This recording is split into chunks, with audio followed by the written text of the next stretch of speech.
दोस्तों आज ब्रिटेन की हालत वो हो गई है कि आज वो देश जो इनके गुलाम थे किसी टाइम पर, अगर वो इनकी हेल्प नहीं करेंगे तो ब्रिटेन का सूर्यास्त होना तय है। साथ ही स्वर्ग में जो हमारे स्वतंत्रता सेनानी इस टाइम पर बैठे हैं, आज उन्हें गर्व हो रहा होगा भारत के ऊपर। अब मैं ऐसा क्यों कह रहा हूँ तो आप जरा आपके स्क्रीन पर ब्रिटिश गवर्नमेंट का ऑफिशियल पेज देखिए। यहाँ पर ब्रिटिश गवर्नमेंट का कहना है कि हम भारत के साथ FTA यानी कि फ्री ट्रेड एग्रीमेंट करना चाहते हैं और इसे हम बहुत ही ज्यादा रैपिडली आगे बढ़ा रहे हैं और इसी FTA की मदद से ब्रिटेन की जो ग्रोथ है वो बहुत ज्यादा तेजी से बढ़ जाएगी। साथ ही जो ब्रिटेन का ग्रोथ एजेंडा है उसे भी सफलता मिलेगी, वो तभी होगा जब ब्रिटेन भारत के साथ ये फ्री ट्रेड एग्रीमेंट कर पाएगा। इतना ही नहीं दोस्तों, पिछले 2-3 महीनों से तो ब्रिटेन के जितने भी बड़े बड़े मंत्री हैं उनकी लाइन लगी है भारत में आने के लिए। कभी ब्रिटेन का ट्रेड मिनिस्टर आता है तो कभी उनका वाणिज्य मंत्री आता है भारत, कभी कभी तो उनका जो एक्सपोर्ट मिनिस्टर है वो भी भारत आता है। कुल मिलाकर हर कुछ दिनों में कोई न कोई मंत्री वहाँ का भारत आ रहा है और सिर्फ उनके पास एक ही मुद्दा होता है भारत के साथ FTA पर बातचीत करने का।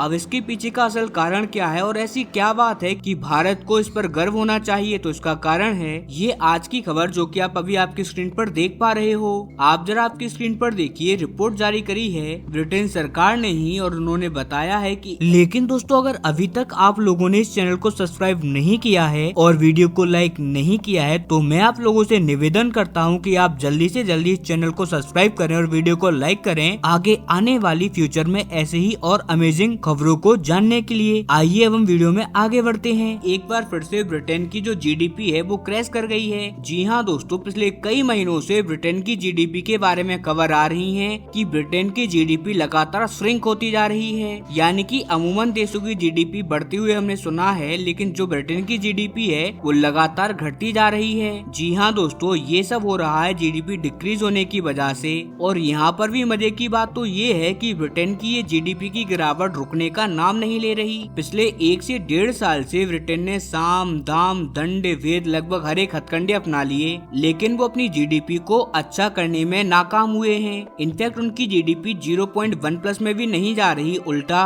कभी ये 0.3% गिरती है और कभी कभी तो उनकी GDP 1-1.5% तक गिर जाती है। और ये गिरावट कोई छोटी मोटी गिरावट नहीं है, GDP के प्रोसेस में इसे बहुत ज्यादा बड़ा गिरावट कहा जाता है। और इसी वजह से एक्सपर्टों का मानना ये है कि अगर ऐसे ही ब्रिटेन का GDP का गिरना चलता रहा तो वो दिन दूर नहीं है जब ब्रिटेन की अर्थव्यवस्था यूरोप के कमजोर देशों के अंदर गिरने लगेगी। और आप खुद जरा एक बात सोचिए कि एक टाइम ऐसा था, अब से करीबन 50, 60, 70, 80 सालों की पहले की बात है, जब पूरी दुनिया का सबसे अमीर मुल्क हुआ करता था ब्रिटेन। अगर हम भारत की ही बात करें तो भारत से ही ब्रिटेन ने करीबन 60 ट्रिलियन से ज्यादा का सामान लूटा हुआ है। जी हाँ दोस्तों, 60 ट्रिलियन। अगर आज की डेट में हम अमेरिका और चाइना की अर्थव्यवस्था, जो कि दुनिया की टॉप सबसे बड़ी 2 अर्थव्यवस्था हैं, इन दोनों अर्थव्यवस्थाओं को जोड़ भी लेना, इसके बावजूद भी ये दोनों अर्थव्यवस्थाएं मुश्किल से 45 या 46 ट्रिलियन डॉलर के आसपास होंगी। यानी कि आज की डेट में अगर ब्रिटेन पूरे अमेरिका की GDP और पूरे चाइना की GDP भी ले ले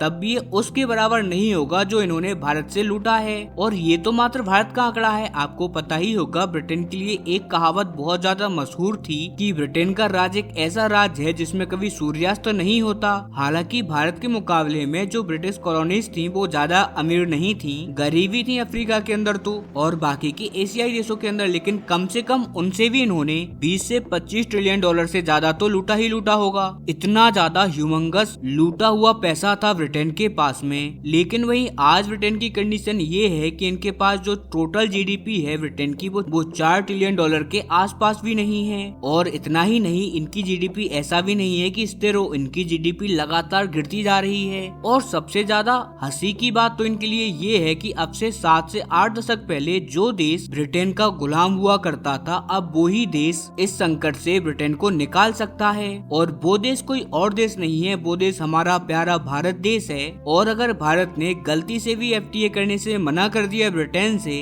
तो आप यकीन मानिए ब्रिटेन की GDP का कोलैप्स हो जाना निश्चित है। और इस टाइम पर जो ब्रिटेन की GDP क्रैश कर रही है उसका रुक पाना एकदम असंभव हो जाएगा। और मैं ऐसा बस इसी वजह से कह रहा हूँ क्योंकि आज की डेट में चाइना के साथ भी इनके संबंध खराब हो रहे हैं।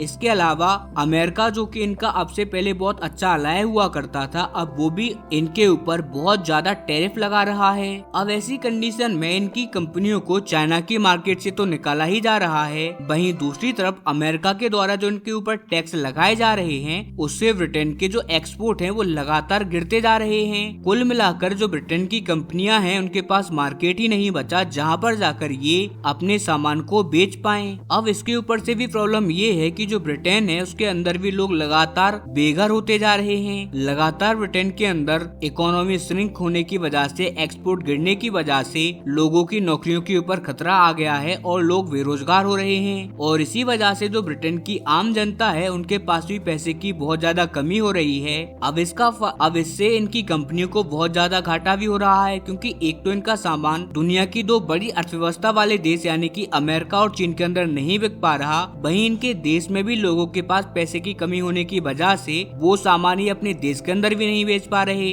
और इसी वजह से अब इनकी आखिरी उम्मीद निकलकर सामने आई है भारत की। और अगर भारत के साथ इनका FTA हो गया तो भारत में इनका सामान सस्ता हो जाएगा और भारत के अंदर एक ह्यूमंगस मार्केट है और एक बहुत ही ज्यादा तेजी से बढ़ता हुआ मिडिल क्लास भी है, जो कि इनकी GDP को बहुत तेजी से ग्रो कर सकता है। इनकी कंपनियों के जो प्रोडक्ट है उनको बहुत आसानी से और बहुत ज्यादा लार्ज मार्जिन में खरीद सकता है, जिससे कि ब्रिटेन की GDP में एक बूस्ट देखने को मिलेगा। इसीलिए ब्रिटेन अपना पूरा जोर लगा के बैठा हुआ है इस टाइम पर भारत के साथ फ्री ट्रेड एग्रीमेंट के लिए। यहाँ तक कि जो ब्रिटेन के इस टाइम पर विपक्ष की पार्टी है वो भी यही चाहती है कि किसी भी हालत में सरकार FTA कर ले, यही इनकी जान बचा सकती है। और इसीलिए आपको याद होगा मैंने स्टार्टिंग में कहा था आपसे कि हमारे स्वतंत्रता सेनानी इस टाइम पर हम पर गर्व कर रहे होंगे। उसका कारण यही है, आज जिनके हम कभी गुलाम हुआ करते थे, जिन्होंने हमारे ऊपर इतने ज्यादा अत्याचार किए हैं, हमारे देश के टुकड़े कर दिए, आज वही घुटनों के बल हमारे सामने बैठे हुए हैं, अपनी GDP को बढ़ाने के लिए हमसे भीख मांग रहे हैं। लेकिन अब बहुत सारे लोग सोच रहे होंगे कि बिना भारत के FTA के ब्रिटिश अर्थव्यवस्था अगर खत्म हो रही है तो हमें क्या प्रॉब्लम है, हमें तो उसे और भी ज्यादा खत्म करना चाहिए, क्योंकि इन्होंने हमें बहुत ज्यादा दुख दिया है पास्ट में। तो मैं आपको बता दूं कि इसके मेनली दो रीजन है। पहला रीजन तो ये है कि भारत को इसमें फायदा है, क्योंकि अगर हम ब्रिटेन के साथ FTA करते हैं तो इससे कहीं ना कहीं हमारी कंपनियों को भी लाभ मिलेगा जो ब्रिटेन में इस टाइम पर सामान बेचेंगी, और हमारी अर्थव्यवस्था को भी और भी ज्यादा बूस्ट मिलेगा, हमारी अर्थव्यवस्था भी बढ़ेगी और इससे हमारे GDP को भी फायदा होगा। और उससे भी ज्यादा बड़ी बात तो ये है कि पूरे यूरोप का मार्केट हमारे लिए इसकी वजह से खुल सकता है, क्योंकि आज की डेट में भी बहुत सारे ऐसे यूरोपियन कंट्रीज हैं, हाँ वो बहुत ज्यादा बड़ी